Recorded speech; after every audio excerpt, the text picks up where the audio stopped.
ہمیں جوائن کیا ہے پاکستان تحریک انصاف کے وکیل رہنما نعیم حیدر پنجوتا صاحب نے۔ پنجوتا صاحب بہت شکریہ آپ کے وقت کا۔ 27 ستمبر کو آپ جلسہ کر رہے ہیں پشاور میں، اور آپ کے مخالفین کہتے ہیں کہ جہاں آپ کی حکومت ہے اس صوبے کے دارالخلافے میں جلسہ کر کے کیا بڑا تیر آپ مار لیں گے، تو مقصد کیا ہے اس جلسے کا؟ بہت شکریہ، بڑی مہربانی، آپ نے موقع دیا جی۔ دیکھیں، پشاور شہر جمہوریت آباد ہونے جا رہا ہے، اور 27 کو کپتان عمران خان صاحب کا حکم ہے، اور اس حکم کی روشنی کے اندر پورے پاکستان سے لوگ آئیں گے اور وہاں اکٹھے ہو کر پوری دنیا میں ہم میسیج دیں گے کہ پاکستان میں جو ظلم و فسطائیت ہے، پاکستان میں جو قانون اور آئین کی دھجیاں اڑائی جا رہی ہیں، پاکستان میں جو لوگوں کو بنیادی حقوق سلب ہیں، اس تمام کے حوالے سے ہم یہاں پر اکٹھے ہو کر یہ احتجاج ریکارڈ کرا رہے ہیں اور کہہ رہے ہیں کہ پاکستان میں قانون اور آئین کی بالادستی ہو، جمہوریت ہو، پاکستان میں امن ہو، پاکستان میں تمام ادارے اپنی اپنی حدود کے اندر رہیں، تمام اداروں کو حق نہیں ہے حاصل کہ وہ کسی دوسرے ادارے کے اندر یا کسی معاملے کے اندر جو ان کا کانسٹیٹیوشنل جو ہے وہ اس کا رائٹ نہیں ہے اور وہ اس کو اویل کر رہے ہیں۔ تو لہٰذا ہم اکٹھے ہوں گے اس ظلم و فسطائیت کے نظام کے خلاف اور آواز بلند کریں گے۔ پوری دنیا کے اندر یہ ایک طے اصول ہے کہ کہیں پر بھی کوئی بھی دیکھتا ہے کہ ظلم ہوا ہے تو لوگ نکلتے ہیں، احتجاج کرتے ہیں، جو پاکستان کے مطابق پاکستان کا آئین کا آرٹیکل 16 آپ کو حق دیتا ہے اور 19 آپ کو بولنے کا حق دیتا ہے، چلنے پھرنے کا، موومنٹ کا آرٹیکل 15 آپ کو حق دیتا ہے۔ تو یہ ہمارا آئینی حق ہے جو ہم اویل کریں گے جی۔ صاحب، ماضی میں ہم نے دیکھا ہے کہ جب بھی کوئی ایسی آپ کوئی جلسے کا تحریک اعلان کرتے ہیں تو آپ کے اندرونی اختلافات جو ہے وہ ابھر کر سامنے آ جاتے ہیں۔ ابھی آپ نے 2 دن پہلے اذانوں کی تحریک تھی تو آپ کے ہی 4-5 لوگ بول پڑے کہ نہیں جی نہیں، یہ مناسب نہیں ہے۔ اس سے پہلے بھی 26 نومبر کو یا اس سے پہلے جو کچھ ہوا، آپ کے لیڈرشپ کے اندر ہی اختلاف ابھر کر سامنے آئے۔ تو ابھی آپ متحد ہیں، یہ جلسہ جو ہوگا اختلافات ختم کرنے میں مددگار ہوگا یا مزید بڑھانے کا سبب بنے گا؟ دیکھیں، اس وقت بھی اذان کا جب معاملہ آیا تو اس وقت بھی نام کے اوپر جو ہے وہ ایشو بنا کہ یہ نام نہیں ہونا چاہیے، یہ نام ہونا چاہیے، باقی کسی قسم کا کوئی اس حوالے سے ایشو نہیں ہے۔ بالکل ہم متحد ہیں۔ بات اختلافات موٹے چلتے رہتے ہیں بڑی پارٹیوں کے اندر، جہاں پارٹیاں ہیں تھوڑی سی تعداد کے اندر لوگ ہیں، ان کے اندر بھی آپس میں اختلاف ہیں۔ تو اس سے یہ مطلب نہیں ہے کہ اختلافات کسی جگہ پر ہوں تو ہم متحد ہو کے عمران خان کے کاز کو نہیں سپورٹ کرتے۔ کاز جو ہے ہمارا لیڈر ہے، اس کے پیچھے تمام لوگ جو ہیں اس کو اسی طرح فالو کرتے ہیں اور متحد ہیں جی۔ نہیں، اختلافات تو اتنا زیادہ ہیں کہ علی امین گناپور صاحب نے کہا کہ ہمارے اندر منافقین ہیں، کچھ منافق ہیں جو ہر تحریک کو سبوٹاج کرتے ہیں اور اختلافات کو بڑھاوا دیتے ہیں۔ تو اختلافات تو ہیں اور زیادہ ہیں جو ایک وزیر اعلیٰ کو لفظ منافق استعمال کرنا پڑا۔ دیکھیں، اختلافات جو ہیں وہ بالکل اس طرح نہیں ہیں۔ جہاں تک بات ہے وہاں جلسے کے اندر آمد کی، وہاں اجتماع کی، تو وہ انہوں نے ضرور کہا کہ پورے پاکستان سے لوگ آئیں اور اس جلسے کو جو ہے وہ کامیاب کریں۔ پورے پاکستان سے لوگوں کو کال دی ہے عمران خان صاحب نے، اور ہر کال کے اوپر لوگوں نے لبیک کہا ہے۔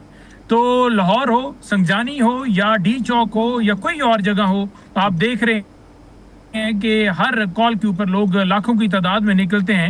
ہم تو پرامن ہوتے ہیں لیکن آگے بندوق سے آپ کا واسطہ ہے، اور وہ اپنے ہی لوگوں کے اوپر گولیاں چلا کر یہ کہتے ہیں جی دیکھیں جی ہم نے جیسے کوئی خیبر فتح کر لیا ہے، ہم نے کوئی پتنی جو ہے غیر مسلموں کے خلاف جو ہے وہ کوئی جنگ جیت لی ہے۔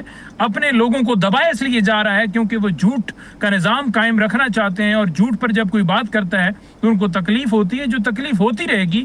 یہ جو سارا سلسلہ بنایا گیا ہے، ایک بنیاد بنائی گئی ہے، ایک پوری عمارت کھڑی کی گئی ہے، یہ عمارت مزید نہیں چلنے والی، کیونکہ مولا علی علیہ السلام کا کال ہے کہ کفر کا نظام چل سکتا ہے، ظلم کا نظام نہیں چل سکتا۔ کتنی دیر یہ چلے گا؟ انشاءاللہ تعالی حق اور سچ کی فتح ہوگی۔ اچھا پنجوتا صاحب، یہ بتائیے کہ اب 25 ستمبر کو جو توشہ خانہ ہے اس کی اپیل بھی لگی ہے سماعت کے لیے، ڈیفینیٹلی آپ تو ہوپ کر رہے ہوں گے کہ یہ سزائیں معطل ہو جائیں یا ختم ہو جائیں، لیکن ساتھ ہی ساتھ آپ کا کرٹیسزم بھی ہے۔ جب آپ کے خلاف فیصلہ آئے تو آپ کہتے ہیں جی 26ویں آئینی ترمیم کے بعد کوئی امید نہیں ہے، ایسے ہی فیصلے آنے ہیں، جب آپ کے حق میں آئے تو پھر آپ 26ویں آئینی ترمیم کو بھول جاتے ہیں۔ بہرحال کیا میرٹس پہ آپ کے پاس کیا ہے اس کیس میں؟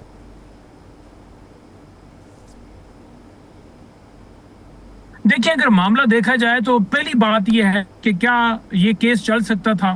تو یہ کیس نہیں چل سکتا تھا۔ کیونکہ قانون یہ کہتا ہے کہ اگر کسی نے جرم کیا ہے تو ایک جرم کے اوپر ایک دفعہ ٹرائل ہوتا ہے، یہ چوتھی دفعہ ٹرائل چل رہا ہے۔ اب دوسری طرف یہ دیکھ لیں کہ ایک دفعہ سزا دی گئی، پھر دوسری دفعہ سزا دی گئی، پھر تیسری دفعہ سزا دی گئی، یعنی ایک ہی جرم کو آپ بار بار نہیں آگے اس طرح کنوکٹ کر کے سزا دے سکتے یا ٹرائل چلا سکتے۔ آرٹیکل 13 جو ہے اس کی خلاف ورزی ہے، کیونکہ آرٹیکل 13 یہ حق دیتا ہے کہ ایک شخص کا ایک جرم کے اوپر 2 دفعہ ٹرائل نہیں ہو سکتا، اور یہ چوتھی دفعہ ہے۔ اس بات کو طے کرنا پہلے ضروری ہے، اور یہ بات ہائی کورٹ کے اندر التوا ہے۔ ہم یہ کہہ رہے ہیں کہ یہ ٹرائل چلنے کے قابل نہیں ہے، اور ہائی کورٹ یہ کہہ رہی ہے کہ آپ کو نیچے سے انصاف مل جائے گا، اور وہاں انصاف ہونے والا 1-2 دن باقی ہیں، تو آپ یہاں کیوں آئیں؟ دیکھیں نیچے جو انصاف ہوا ہے آج تک، جتنے ٹرائل چلے ہیں وہ آپ کے سامنے ہے کہ الیکشن سے پہلے 3 یکے بعد دیگرے سزائیں اس لیے دی گئیں کہ لوگ جو ہیں وہ عمران خان کو ووٹ نہ دیں، اس کے باوجود 8 فروری کو ایک انقلاب آیا۔ تو یہ جھوٹے کیسز پوری دنیا نے اس کو ریجیکٹ، ان تمام کیسز کو ریجیکٹ کر دیا ہے۔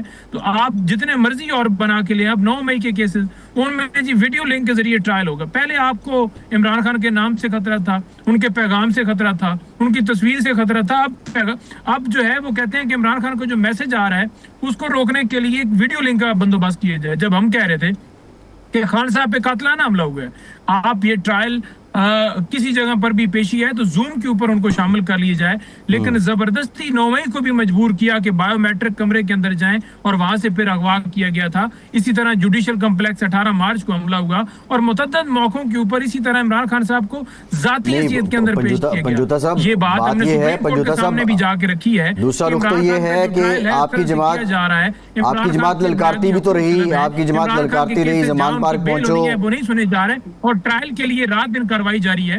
صحیح۔ اچھا صاحب، آپ کا ہی یہ مطالبہ تھا کہ خان صاحب کو زوم پر پیش ہونے کی اجازت دی جائے، وہ مان لیا گیا۔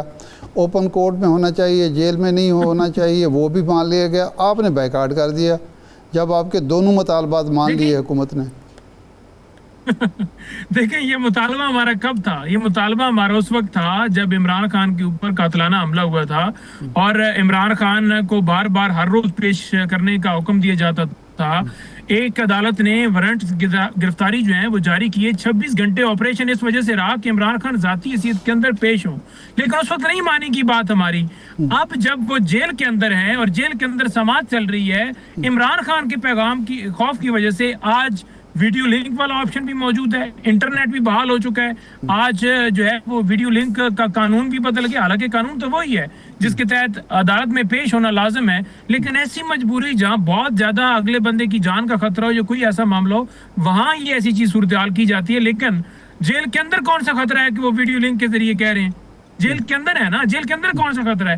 تو لہٰذا آج بھی ٹرائل ہوا ہے توشہ خانہ کا، آگے بھی 9 مئی کے کیسز کے اندر ٹرائل ہو سکتا ہے۔ یہ صرف ان کی پلاننگ اس وجہ سے ہے کہ عمران خان کا پیغام روکے۔ اسی وجہ سے کسی نان بندے کے ذریعے ایک پٹیشن دائر کی گئی ہے کہ ٹویٹ جو ہے وہ آتا ہے تو لہٰذا ٹویٹر اکاؤنٹ بند ہو، ریاست مخالف بات ہوتی ہے۔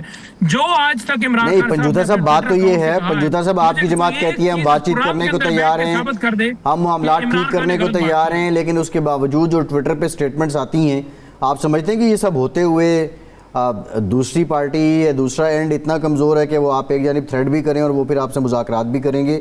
تو اپنی اداؤں پہ غور کرنے کی ضرورت نہیں ہے پی ٹی آئی کو؟ دیکھیں عمران خان صاحب کبھی بھی اقتدار سے نہ ہٹائے جاتے، اگر وہ اپنے موقع پر قائم نہ رہتے، وہ کہتے کہ ٹھیک ہے جیسے ڈگڈگی یہ بجا رہے ہیں، وہ بھی کہتے کہ ٹھیک ہے جی میں تابعدار ہوں۔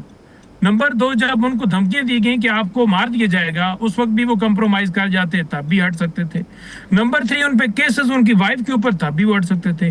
اب دیکھیں عمران خان ٹویٹ کے ذریعے قوم تک پیغام پہنچاتے ہیں، مسائل اجاگر کرتے ہیں، جو آج صورتحال چل رہی ہے اس کے بارے میں بار بار کہتے ہیں، اور مذاکرات کے لیے انہوں نے دروازے کبھی بند نہیں کیے۔ آج بھی انہوں نے یہی بات کی ہے کہ جو مذاکرات ہیں وہ بالکل ہماری طرف سے، اس میں کوئی اب بندہ بات چیت نہ کرے، اگر کسی کو کرنی ہے کوئی بات، کوئی سمجھتا ہے تو اڈیالہ جیل بیٹھے ہیں خان صاحب، وہ جا کے کر لیں۔